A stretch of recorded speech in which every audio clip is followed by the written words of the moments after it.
I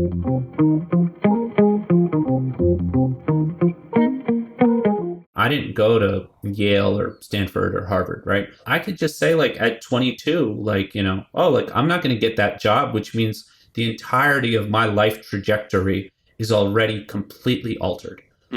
That's not the case in DeFi. Yeah. It gives people a fighting chance. It gives people hope. And that's the thing that like I just love about this industry, man. Welcome back to another episode of Lights Camera Crypto, the podcast exploring all things entertainment and Web3. I'm your host, Stephen Ladden, and this week's guest is Azeem Khan.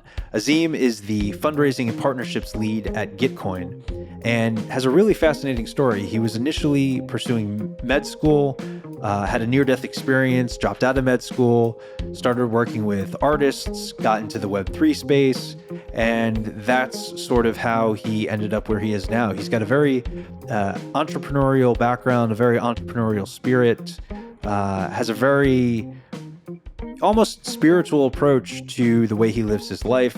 At every step of the way, as he'll talk about in this episode, he was pursuing what he wanted to pursue and learned to just let the rest go. So there are a lot of other holistic spiritual nuggets to Azeem's path that are very worthwhile, that are worth listening to and taking something from. So let's dive in.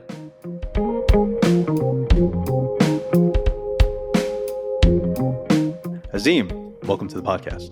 Yo, thank you for having me, man. I know that scheduling this has been a bunch of back and forth for some time now, but I'm glad we finally got to it. Likewise, and I think that's part of the new accepted form of interviews and podcasts and just scheduling in general in this post-COVID era.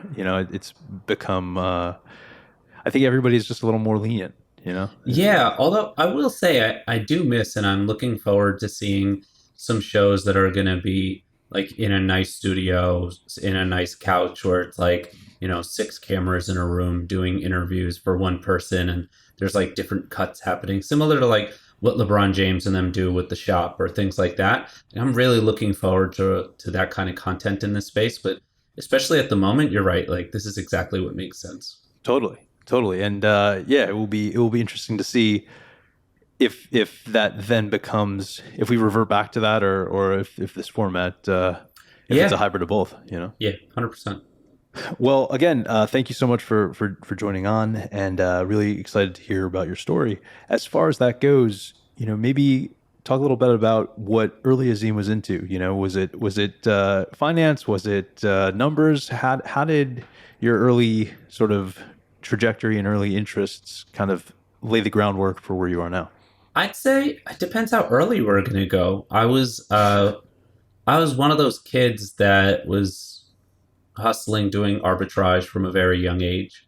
So like, when I was in 3rd grade, I would go buy boxes of Starburst, or I would have my dad go buy me boxes of Starburst.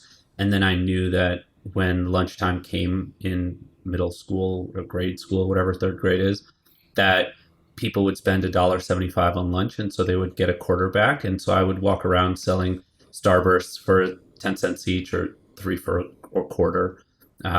I'm upgraded to Pokemon cards. I did basketball cards. I was arbitraging Air Force Ones when I was in high school, and Mitchell and Ness jerseys, and like Ralph Lauren polo shirts, and like it just like whatever it was that I could get my hands on that people were looking for. And so in the sense of just like always being interested in not necessarily having to abide by working a typical 9 to 5 to make enough money to buy sneakers when I was a kid. And I mean, I still buy way too many sneakers now. I'd say like, the backdrop would be that. In later years, man, I've always just been interested in a variety of things. My background's actually in biology. I have a bachelor's and a master's in bio. I was going to medical school. I was working in biotech in 2012 and applying to med schools, doing interviews, and just spending time on Twitter. I got onto Twitter in 2008, 2009, something like that. And I had just started seeing people talking about Bitcoin, while I was at this job, and was just like sort of like lightly looking into it. Like I won't pretend like I set up my own mining rig or anything like that. It was just like, this looks cool. Like, let me look into this. And I ended up running the Boston Marathon with the bombings in 2013. Oh, Yeah, wow.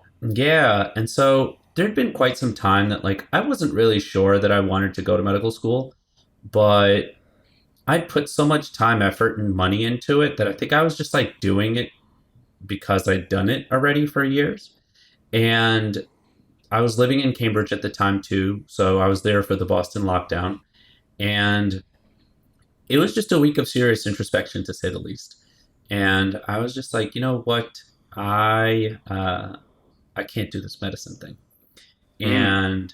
and ended up rescinding applications from medical school, including ones that I'd been accepted by, and I quit a really good biotech job where I was working on antibody sequencing, and I have a master's thesis in circularized human genome sequencing. Completely nothing to do with what I do now. Completely nothing, right?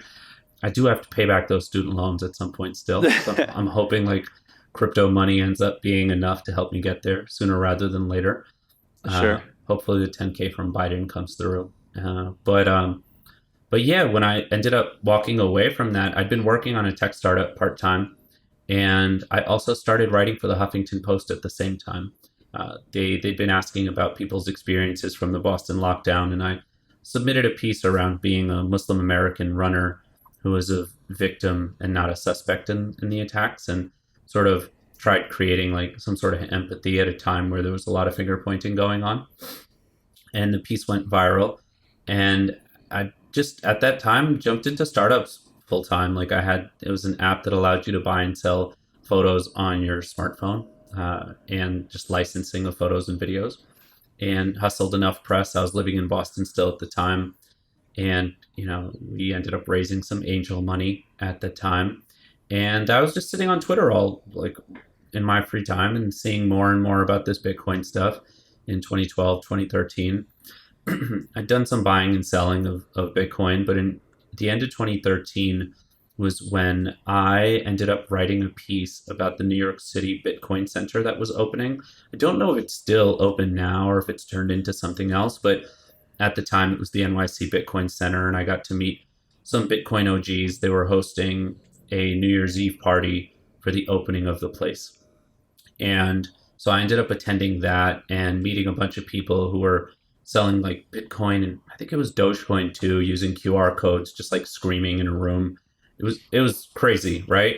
And so I ended up just like sort of writing about it, but it picked my interest a little bit more than being like, oh, this is just like a way where I can buy and sell this speculative asset that's going to put me in a position to like buy more of the frivolous things that I wanted to as a 24-year-old at the time.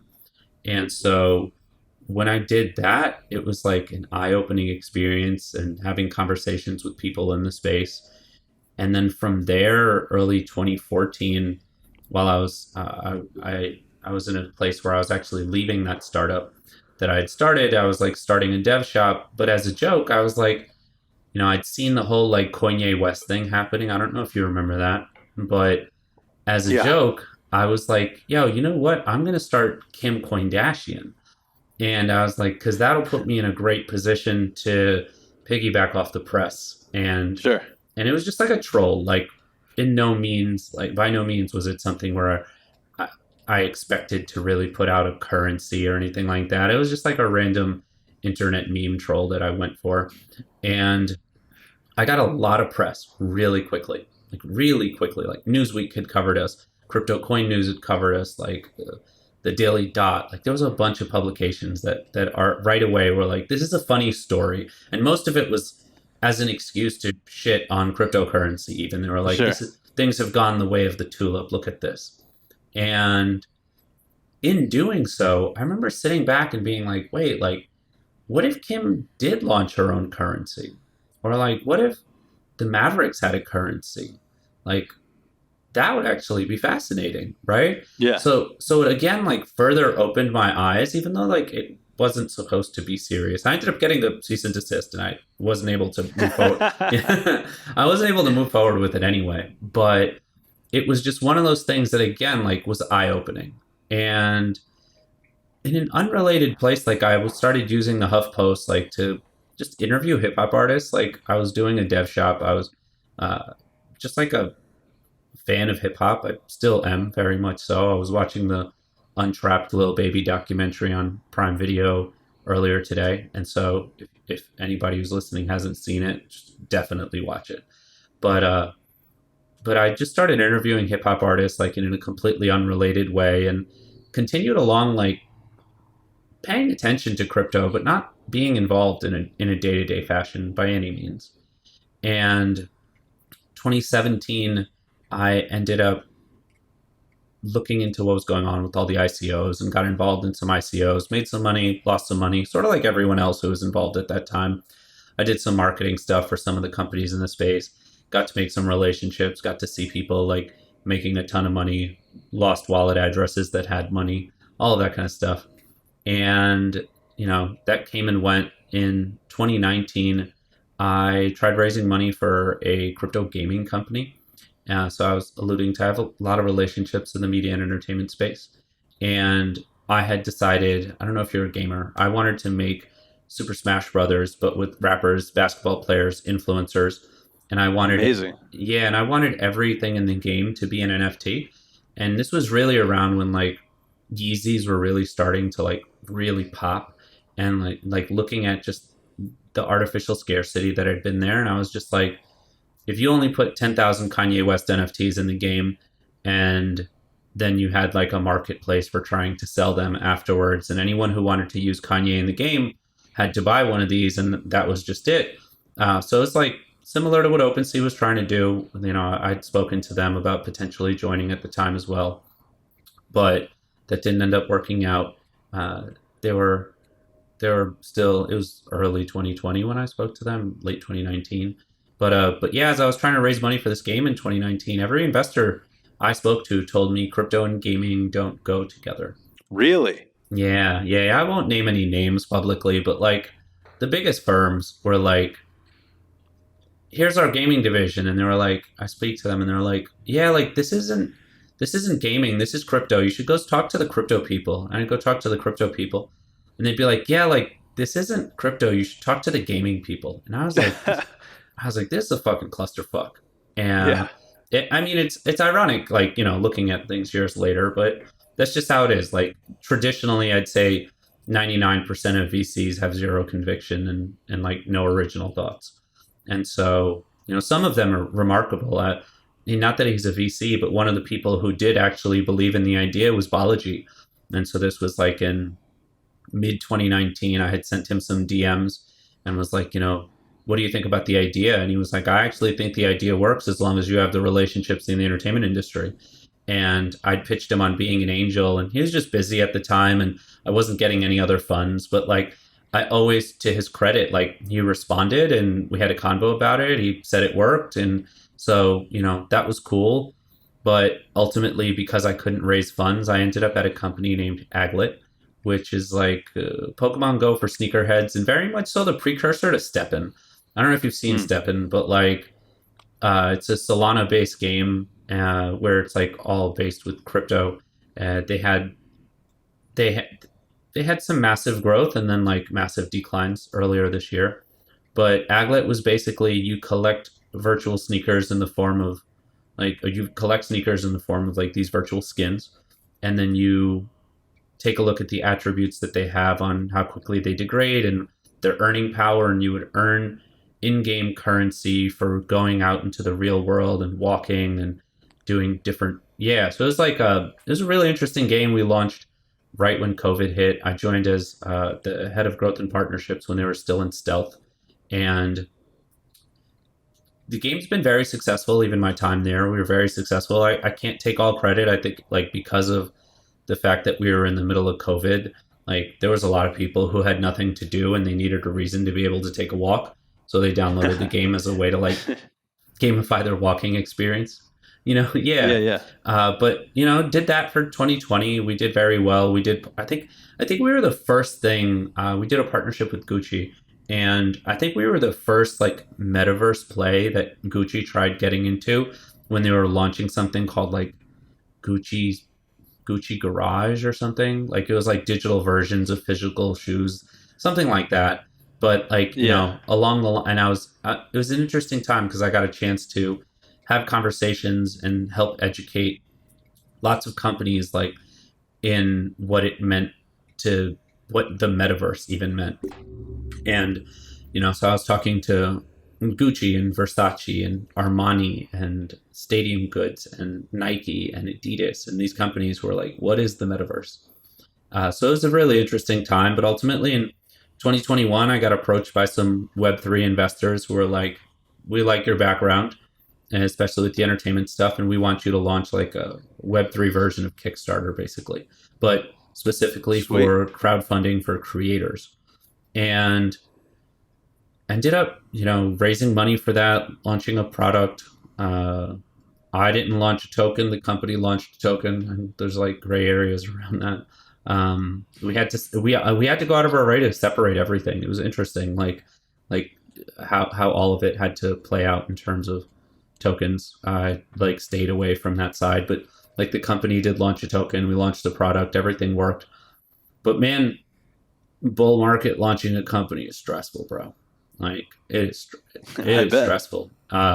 And completely got burnt out. And then I think like we were seeing that I think we were a little bit too early for what we had launched. I think it will end up happening, but for what we were doing, it just wasn't hitting. And the company made the decision that they wanted to pivot to funding guilds and like Web3 gaming. And so I ended up stepping away in December and did some consulting for a couple months, into 2021, early 2022 with different brands and like agencies who are looking to understand the Web3 space a little bit more.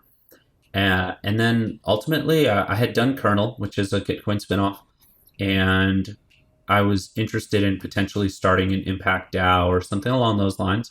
And I had a conversation with the team at Gitcoin about, what would what would it take to like do a grant? And they were like, well, we could do that, but like, would you be interested in potentially joining the company? We like need some help on partnerships. And I was like, fuck it, let's do it.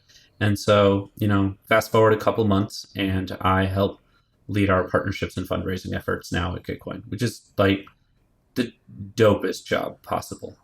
That's awesome. And I love how it sounds like each step of the way you were from the early entrepreneurship, selling Starburst to the biotech experience, all along the way it sounded like you were pursuing your interests, pursuing what excited you, and then kind of listened to your internal compass of, is this fulfilling me? Even if it's something that's Yeah. interesting, am I being fulfilled? So what, just to kind of backtrack a little bit, Hmm.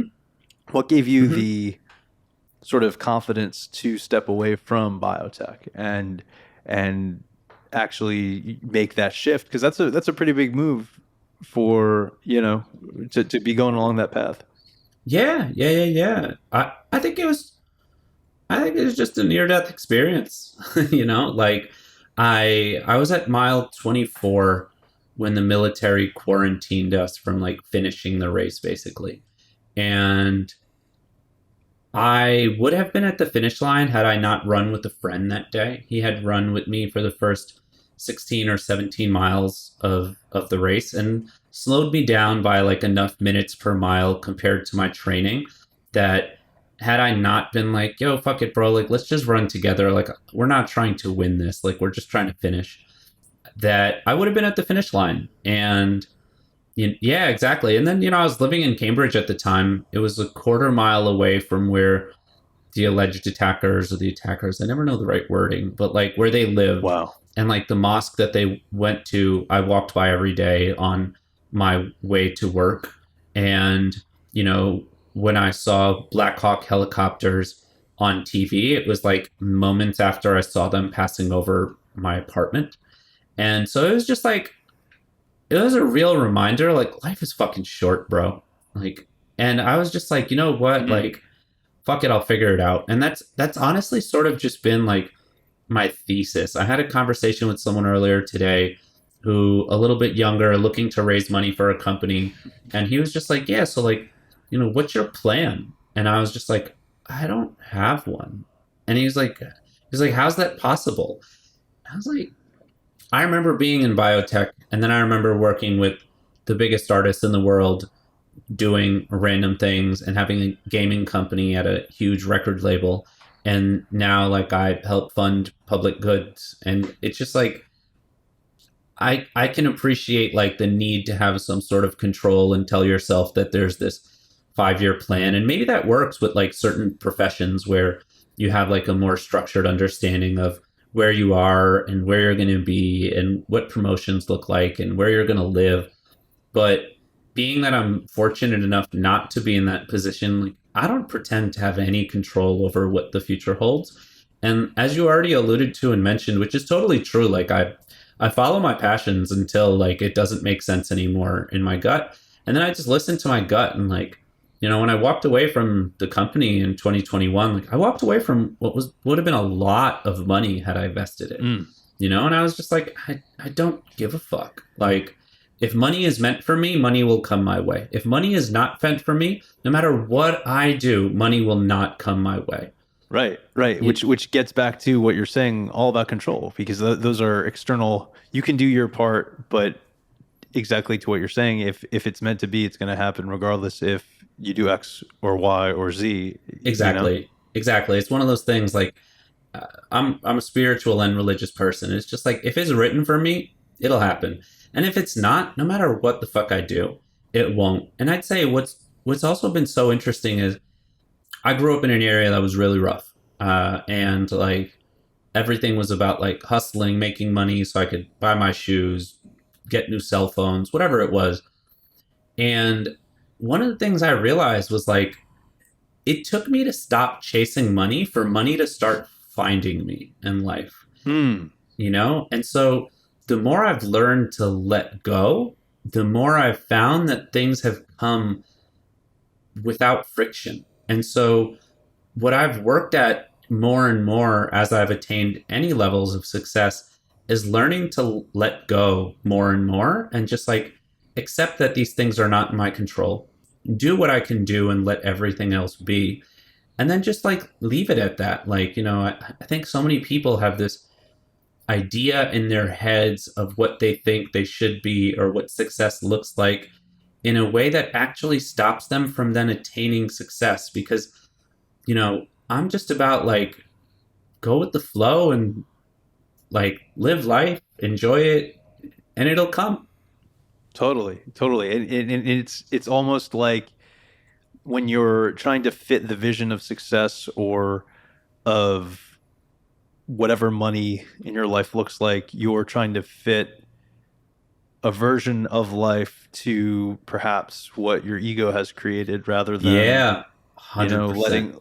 letting just as you're talking about the flow, if you're tapped into that, then you're just allowing what is to come, and you're not putting your own filter on how that should be. Because I think what you just said resonates a lot, where it's like, and I've caught myself doing it at times too, where it's like, you want things to happen a certain way, Mm-hmm. but then if you're so married to that idea, then there could be all this money or all this success trying to get to you, but if you're only thinking about it in That's this it. one box, then you're That's not gonna, exactly.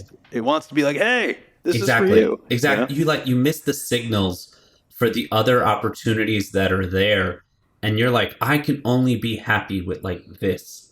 But you Right. don't even know if you can be happy with other things because you haven't opened your mind to the possibility of what that could look like. I mean, it was interesting, man, spending a bunch of time in Dubai last year. That's where our accelerator company was based out of, and like just a bunch of our investors as well. And like to see the levels of wealth that I like, I've been around a lot of wealth. I'm not personally wealthy, but I've been around a lot of people with a lot of money. And what I saw really quickly, and I think a lot of people end up learning this after they have money and like try to chase this pursuit of like more, is that once your like actual needs are fulfilled, you just start looking for shit to buy because you're looking for meaning. And so then you like buy a Rolex, but then like that doesn't last. Like then you need the Right. gold Rolex, and then you need the diamond Rolex, and then the Rolex isn't enough. You need the Patek Philippe, and When you can buy enough watches, then you need a car. And when you can do cars, you want a boat. When you do a boat, you want a jet. And it's just like it's this never-ending cycle that like is so clear to see has not led to happiness for fucking anybody. No. And not to say I would love to drive a Ferrari. Like I would fucking love it, right?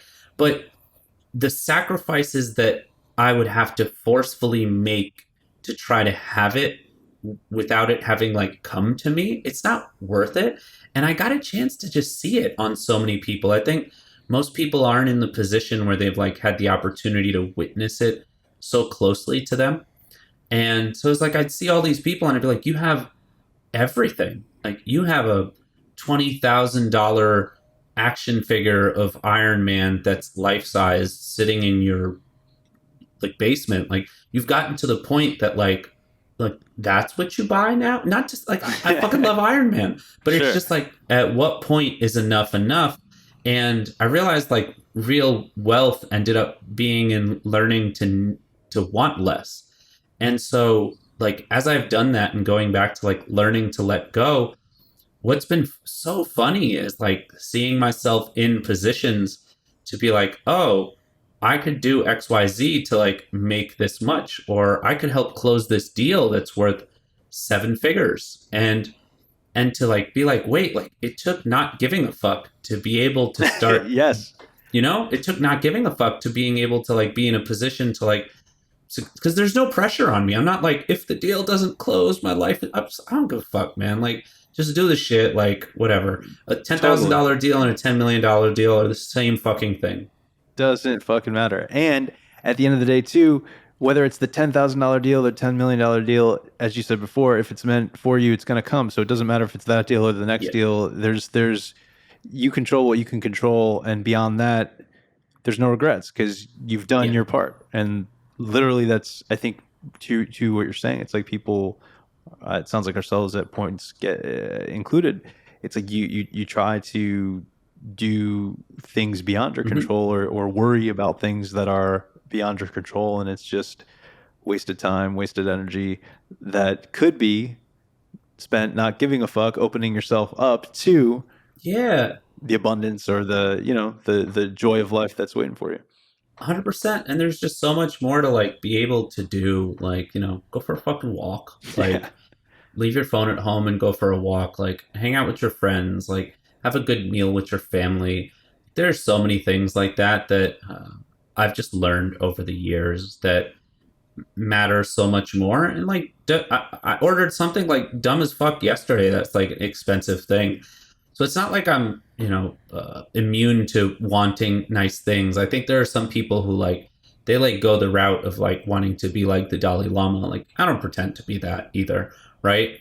But being in a position where like I hold those things in such esteem that I'd be willing to sacrifice life in any capacity for them, like, it's not happening. Well, and it also gets back to the idea of intentional spending and in an intentional way of living, in that if you're consuming things like, I don't think both worlds, to your point, have to be mutually exclusive, meaning you don't have to go up and meditate on a mountaintop all day to to Yeah. to attain some level of heightened consciousness or spirituality, in the same way that you don't have to purchase all the items in the world in order to participate in this economic, Exactly.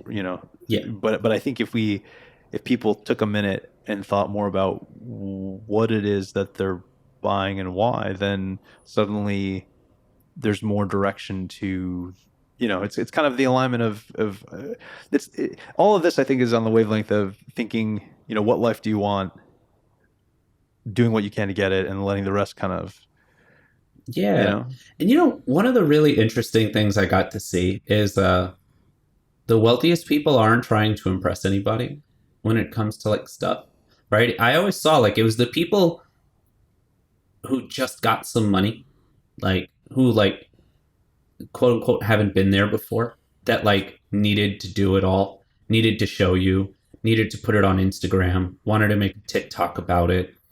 And it was always the people I met with like the most fucking money. And it was just like, dude would be wearing a Timex and some sneakers that were like beat as fuck. Yeah. Right? He didn't care, right? Because who was he looking to impress? Right. He didn't need to, right? And that was another thing that I like, you know, there's a vibe to that I really appreciate, that like they're just like a lot more at peace with it. I mean, obviously there are some billionaires and rich people who are not, but the ones that I like met and got to appreciate were like, wait, you're one of the richest people on this specific continent. Like people like that, right? That I've had opportunities to meet. And it was just like, I would have never known if had I like not had intimate details and understandings based on the conversations that we'd had prior to the people who were making introductions, because they didn't give a fuck. Right. Right. Well, and again, I think it comes back to, it's like you're, as you were saying, not giving a fuck, living your life for yourself.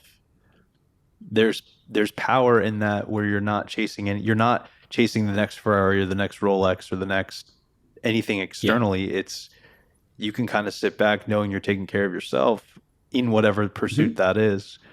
And that's it. There's nothing, you're filling your own well. So, That's it. you know, That's it. And it's so nice to not feel bound by the expectations of others or society or whatever it is. If I want to buy something nice, I'm going to buy it. If I don't want to buy something nice, I won't buy it.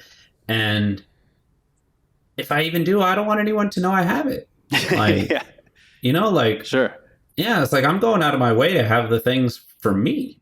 And once you remove that, it just makes life better, man. And I think in that way, going back to like the Web3 side of it, I, I think it's just awesome to be able to see that we're living in a time where, people are getting a chance to create those lives for themselves Mm, and being able to do it in remote ways. And we're getting a chance to help reimagine what tomorrow should look like based on the things that we feel are wrong with what today is like. My favorite part of being in this industry has to be that when I meet the authentic people in the space, not the shillers and the scammers, but the authentic people, all of them are just people who are hopeful for a better tomorrow and figuring out what they can do in their own way to work towards it. And that's really inspiring to be around really smart people who are going against the grain, taking a chance on themselves, trying to create a better tomorrow, and having the humility to understand that we all need to work together to be able to make it happen, and that this is what each person can bring to the table for us to potentially and hopefully get there. yeah. And do you think that that speaks to the ethos of both artists and, heads of partnerships at Web3 companies, where there's an understanding that the future is different in Yeah. this space, and that Yeah. collectively, for success, there's just a reimagining and also a re-implementation of what it means to move forward, that's different from, say, a Web 2 world. I think what's so interesting about it, and like my parents are from Pakistan, and so like I was born and raised in the states, like New York, New Jersey area, but my parents are from Pakistan. They were born and raised there, and so they come from like an Eastern mentality of community first. And what I find that's so interesting about the West is the individualism that we've put into play, that we've learned to pretend can actually be successful for humanity. And I think that, the last 100, 200 years, whatever it would be, like, in many ways, we've seen the individualism just like taken to an extreme, just doesn't work.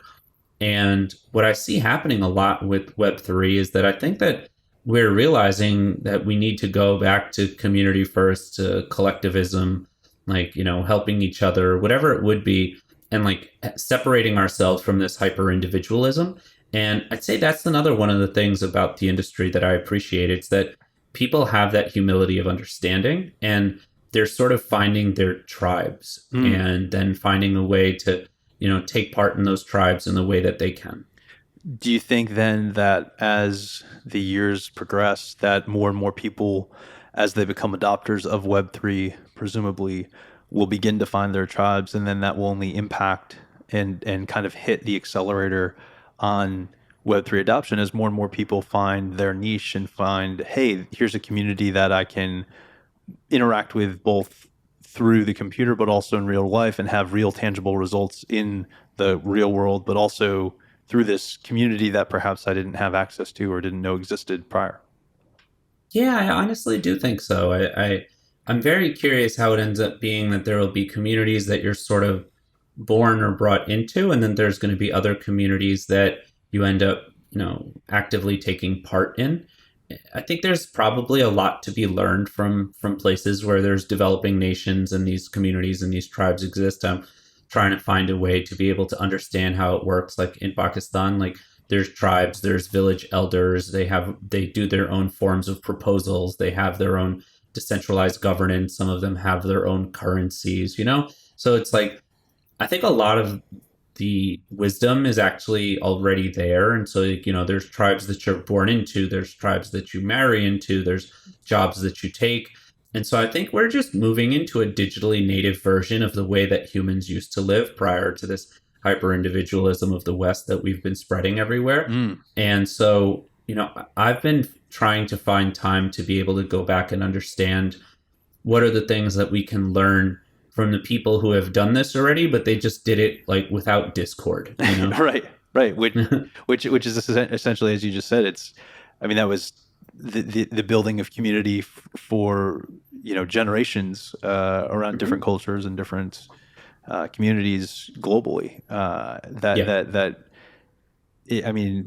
That's a really interesting way of putting it, because it's all that the blueprint has existed for eons. For a very long time, and I think it goes back to like the consistent arrogance of humans to think that like we have invented something new, like we are going to create community. Like fuckers, community's always been around. We destroyed community, we've gone to the ends of it, and now we're like, what would be nice? Community. Yeah, right. Like, well, and in some ways, though, those extremes in certain scenarios, and clearly, perhaps in today's society, it's relevant. You have to go to those extremes in order to rein it back in and find a better middle ground. And I think you can think about this even, we're talking about Web3 and communities that exist predominantly online. But if you think about, in the last decade, how there's been a shift from buying groceries at a grocery store to now going back to, at least here in Los Angeles, I'm not saying everybody, but there's the reemergence of craft cocktails and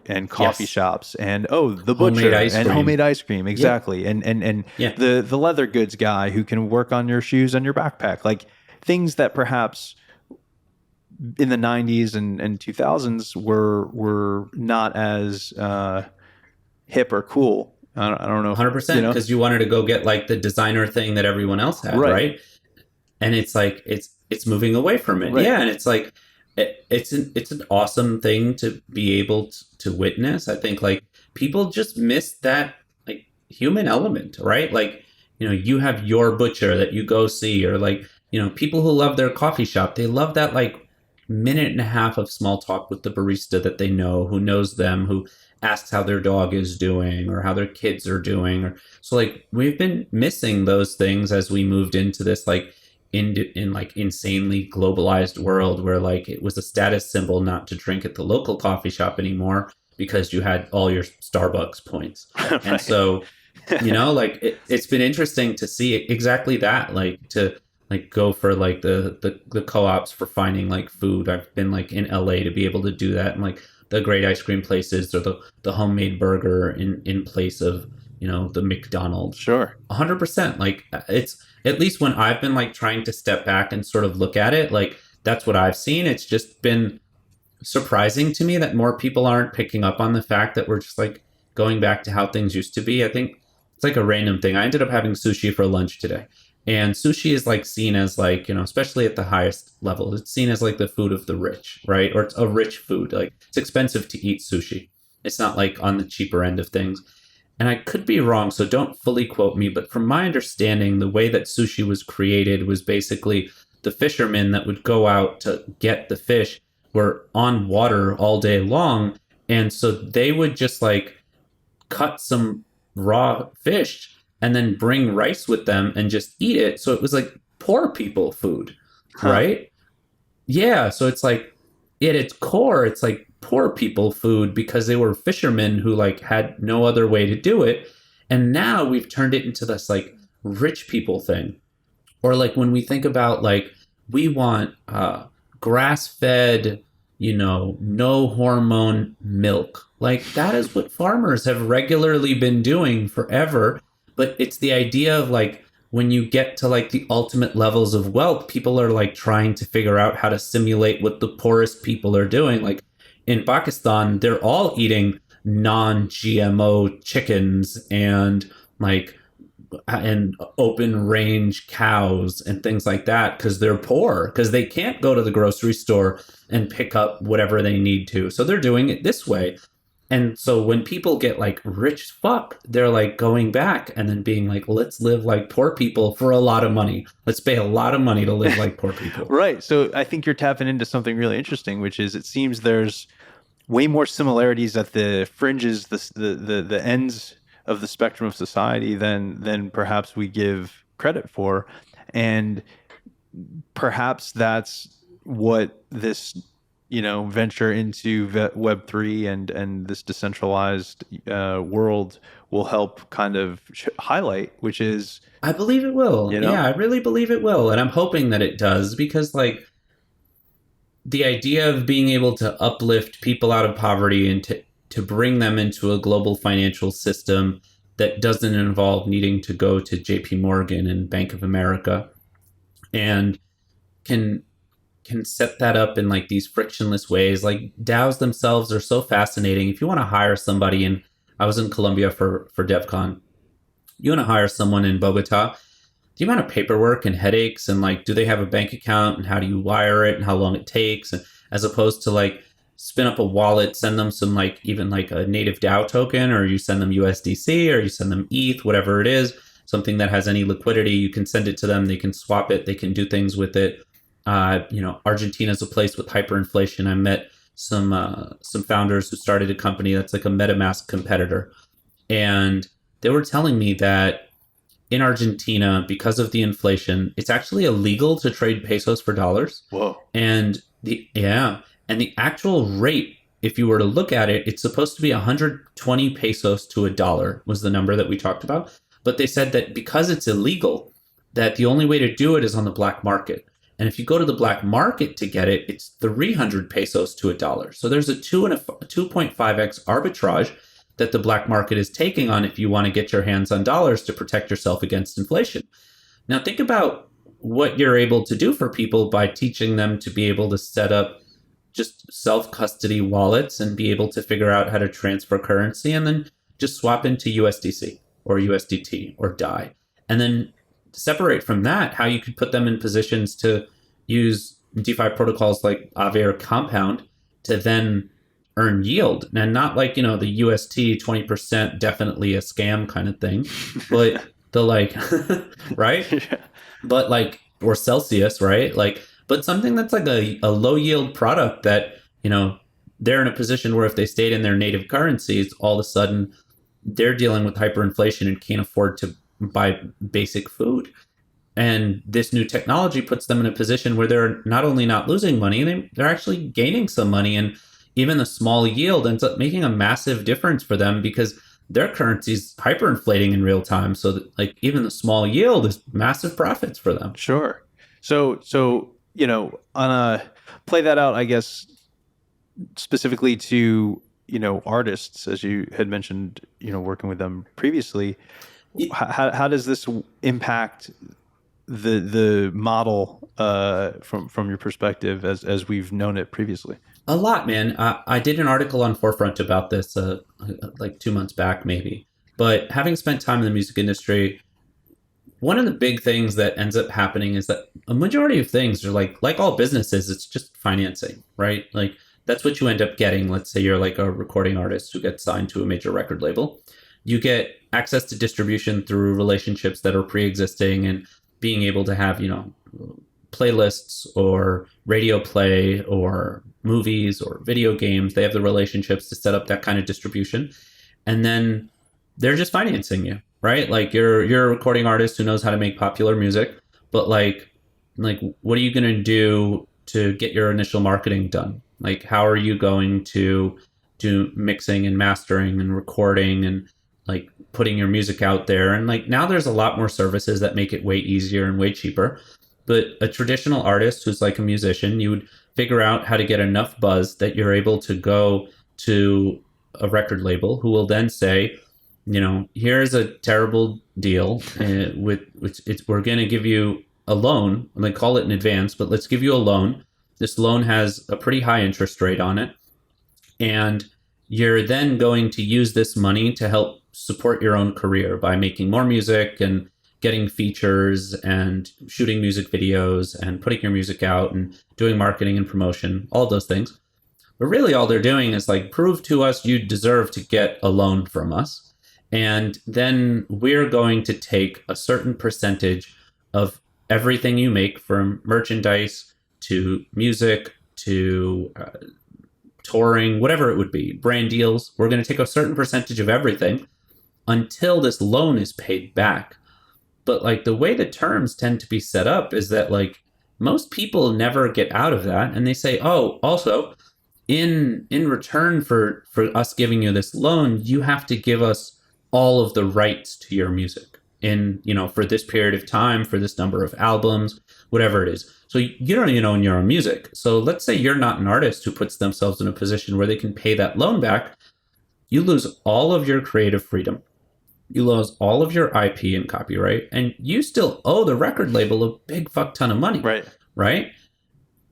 What I love about what we can do is we can reimagine the system of royalties. We can reimagine the system of, for me, it's even the most basic things as the initial financing. If you're an artist, especially like in Latin America, which like South American music, like it poppin', like so poppin' right now, right? Bad Bunny is literally the biggest artist in the fucking world. Yeah. Right. Or you're an artist from Africa, like, you know, David O is fucking killing it. Burna Boy is fucking killing it. Right. Like there are so many artists that are making like dope things. Southeast Asia, like you go look, PewDiePie's biggest competitor for most YouTube subscribers is T-Series, which basically hosts all of the like top South Asian music videos. And so like there is so much potential in so many other countries and continents. And the thing that they don't have access to is the financing. That's it. They're making cool shit with so much swag that's getting them 300 million views on YouTube. But like they don't have someone to give them $100,000 check. And like this sets you up to be able to have access to a global audience of people who put you in position to potentially get that funding. And if you can get that funding, you can supercharge your career. Does this mean that record labels will go away? I don't think so. I don't think they necessarily even should. I don't see it as like I tend to be a pragmatist in all things. And so I don't think it needs to be like a fringe thing where the record labels go away, but just imagine a world where an artist can come to the table with more leverage and have a conversation where they go, I'm still willing to sign a deal, but the interest rate has to be lower, or the percentage that you get to take on my touring is going to be lower, or I'm not going to sign for 7 albums for this money. I'll sign for 3 albums for this money. Right. So like just give them that leverage and that opportunity to be able to empower themselves at the earliest stages. Where this goes in 10 years or 20 years, like I would be a fool to say I know exactly where it's going. But just at the earliest stages of what it takes to become an artist who's able to sustain themselves through their creativity is being able to be just financially empowered in those earliest stages. And so those are the kinds of things that I'm super excited about, to be able to see, like, you know, different generations of technology have sort of defined certain artists, like, you know, being able to burn CDs and then just sell them yourselves was like the mixtape era, like, you know, or when streaming for like LimeWire and Napster and stuff came out, Soulja Boy used it and he would literally put up like what were the Billboard top 20 songs and he would, whoever song was famous at the moment, but he'd put his own music in there. And so they would he socially hacked people to downloading his music, right? Or when it comes to SoundCloud, and how easy it made distribution of music, like Lil Uzi Vert and Lil Pump and all of these rappers that are defined as the SoundCloud rappers, literally. They're an era of music defined by technology. And so it's going to be really exciting to see who are the artists going to be, what will the genre be, how will it be done for the artists that end up defining the earliest stages of Web3 music. And I actually think I haven't seen a single artist to date that I go, oh, you have it, right? You got it. That's the thing that's going to be so cool to see. Who will be the Lil Uzi Vert of music NFTs? Yeah, and also too, what in that same way of thinking, how does that? Who will be what will be the first show that really is the Web3? Just as we look at some of the streamers of the Netflixes and the Amazons and the Hulus of the world, and it's okay, streaming platforms, original content. There was a starting point where there wasn't any original content on any of those platforms. So, what then becomes of the first original content or first original series that is perhaps crowdsourced or there's a DAO supporting that, and that gets mass adoption Totally. and awareness, and what does that look like? When I was in Colombia, I was thinking about this. Was we've started moving away from everyone being happy with what we're seeing fed to us on Netflix and Hulu as original series. It was very cool for a little while. House of Cards and different shows that came out that were revolutionary, and now it's mostly trash. and where young people are turning is how do you set up TikToks that end up being really popular? And that's short form content that is allowing people to create, massive distribution. And again, speaking to artists again, complete lack of monetization on that platform. You have to go figure out how to do your own brand deals. Imagine those people could finance themselves and say, this is really cool making 1 minute content, but I have this idea for a drug dealer show, and I'm based in Brazil and know what it's really like, and I'm going to make an actual gritty series of what it's properly like. And all I need is $4,000, and someone ends up putting that out on the platform that we're talking about, these next gen platforms. They get funded for a little bit of money for, when you need millions to do a Netflix series, these guys will do shit for 4K, 5K, whatever it would be. And then they end up putting something out that ends up being a world sensation as opposed to another shit Netflix show. And so, I keep shitting on Netflix. So shit on Amazon Prime and Hulu and whatever the fuck else there is too, right? So that's the kind of stuff it's exciting. I don't know what it'll look like, but you can just imagine wait, that drug dealer show from Rio is totally possible. Right. And that would actually be pretty sick.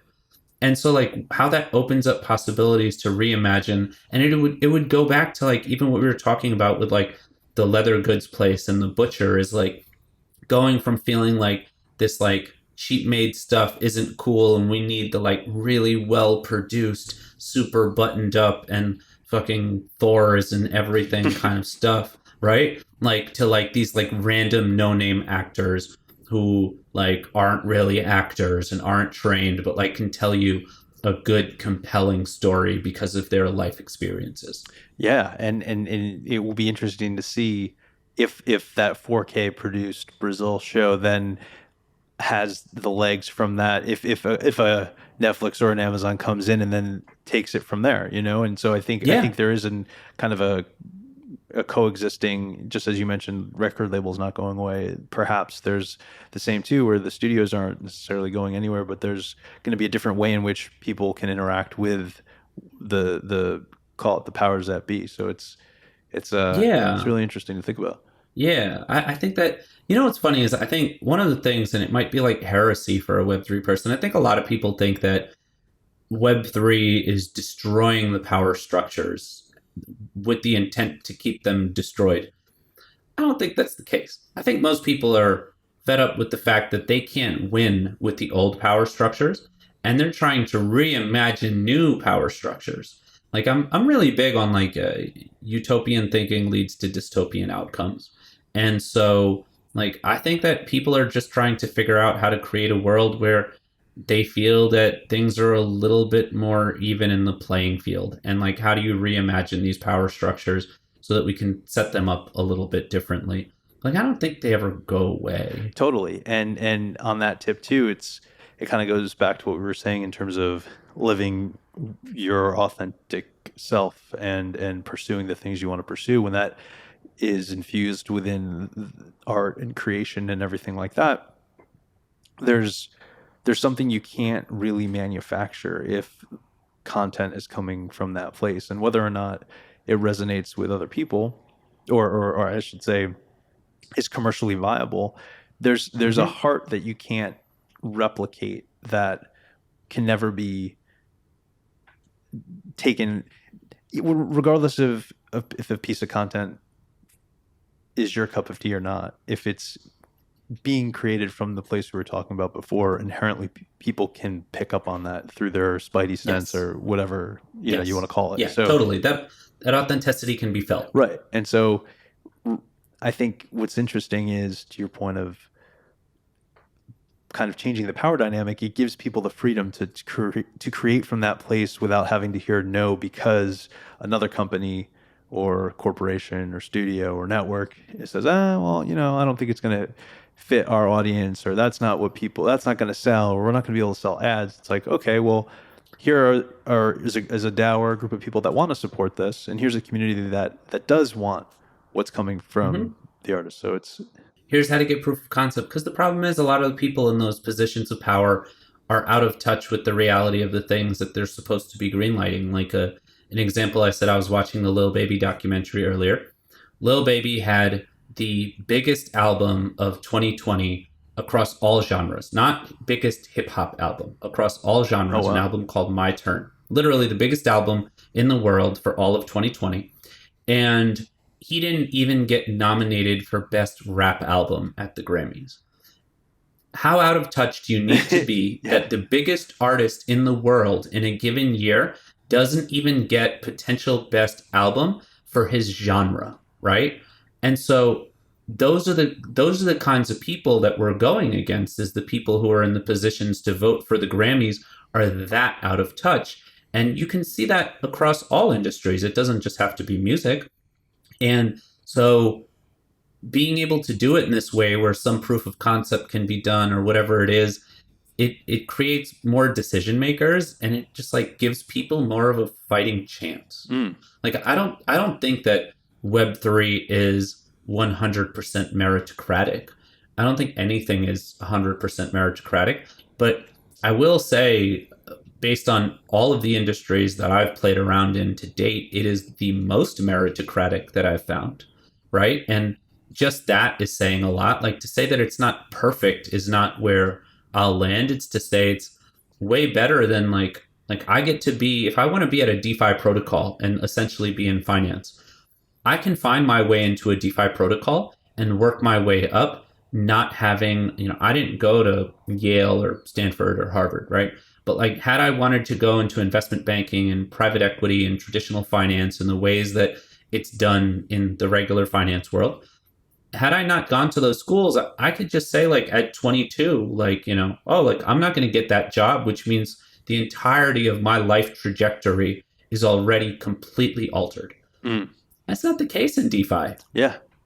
It gives people a fighting chance. It gives people hope. And that's the thing that like I just love about this industry, man. Totally. And as far as the industry and hope and kind of what's next on the horizon for Gitcoin, maybe speak a little bit about what you guys have cooking up, if you can, Yeah, and yeah, yeah, how that's absolutely. playing into that narrative of giving people a fighting chance. Yeah, so I mean, it's why I love it so much at Gitcoin.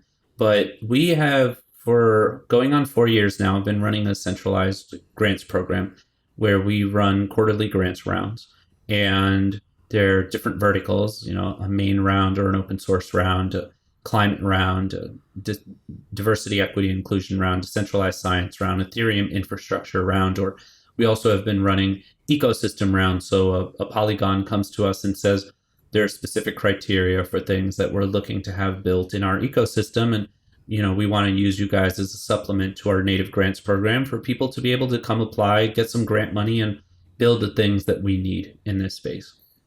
And to date, we have given out over $69 million, and that has resulted in billions and billions of dollars in impact. I mean, grantees have been Uniswap, Optimism, Yearn, Dune, Bankless, MakerDAO, Wallet Connect, Ethers.js, Tornado Cat, like so many successful companies in this space were at some point grantees in the Gitcoin ecosystem.